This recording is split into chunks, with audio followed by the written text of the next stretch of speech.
Ce projet a été un fiasco du début à la fin. Les riverains et les commerçants qui ont été affectés par ce projet ne se sont pas remis encore. Il y a un taux d'inoccupation qui approche 8% maintenant sur le boulevard Saint-Laurent, sur la partie du boulevard Saint-Laurent qui a fait l'objet des rénovations. J'aimerais vous rappeler certains faits troublants concernant des personnes clés qui ont été impliquées à la réalisation de ce projet. Qui était le haut fonctionnaire qui était chargé de surveiller le tout? Mais c'était M. Robert Marcil, directeur de la réalisation des travaux de la Ville de Montréal, et selon un reportage dans la presse et qui a été diffusé également à Radio-Canada le 25 août 2009, a effectué un voyage avec son épouse en Italie à l'invitation d'un entrepreneur montréalais qui a obtenu des contrats totalisant des millions de dollars avec la métropole et qui est sous enquête ou qui était à ce moment-là sous enquête pour conflit d'intérêts. Qui était l'entrepreneur en question? Construction Frank Catania a toute une histoire assez troublante. Je cite la presse le 29 octobre 2009, un article d'André Noël et Francis Veil.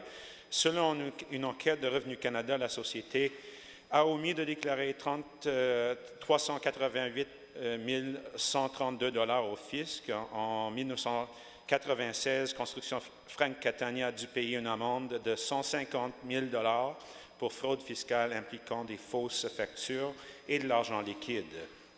Ensuite, la presse du 15 novembre 2008, un article de Daphne Cameron, indique qu'on voit que le groupe Catania défraie la chronique encore une fois, cette fois pour une histoire de pot de vin. Selon un mandat de perquisition de la Sûreté du Québec, l'ancien directeur général de l'arrondissement de Saint-Laurent, Robert Fortin, s'est payé un voyage en Italie de 6 600 $ par Paolo Catania, le président de la compagnie. Ensuite, le 19 septembre 2009, dans la presse, un autre article d'André Noël nous informe que dans la preuve déposée au dossier de la Cour relativement à l'opération Colisée, la GRC révèle que le chef mafieux Niccolo Rizzuto a été filmé au café Cosenza, le quartier général de la mafia dans le quartier de Saint-Laurent, en présence de Frank Catania. Ensuite, le 12 septembre 2009, dans la presse, un autre article d'André Noël révélait que 5 des principaux dirigeants de la mafia montréalaise se sont cotisés en 2005 pour offrir un cadeau de retraite à Frank Catania, selon un document de la GRC déposé à l'enquête sur cautionnement de 2 des accusés qui ont plaidé coupables dans le cadre de l'enquête Colisée. Plus tard, de 2005 à 2009, la presse dans un article d'André Noël et Francis Veil, qui a été publié le 29 octobre 2009, révélait que 16 entreprises ont décroché 46 % des contrats des travaux publics de la Ville de Montréal. Durant cette période, Construction Frank Catania a obtenu des contrats totalisant 72,2 millions de dollars de la part de la Ville de Montréal. Ensuite, le 11 septembre 2009, on apprend dans la presse également, aussi mon ancien confrère André Noël, le journaliste d'enquête, rapporte que le président de la construction Frank Catania, Paolo Catania, a été accusé le 11 septembre de menaces de mort, de tentatives d'extorsion et de harcèlement.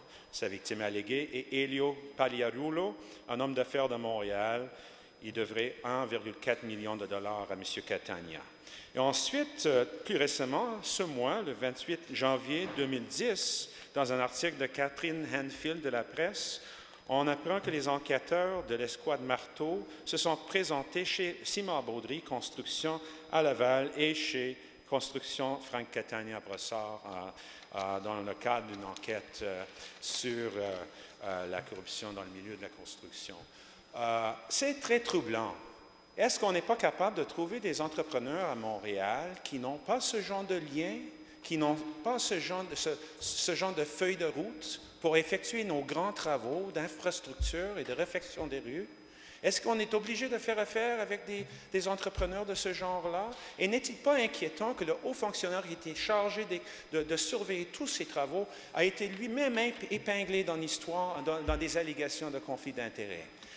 Je ne peux pas cautionner ce 800 000 de plus pour la compagnie de construction Frank Catania. Je vais voter contre, ainsi que les membres de ma formation. Merci.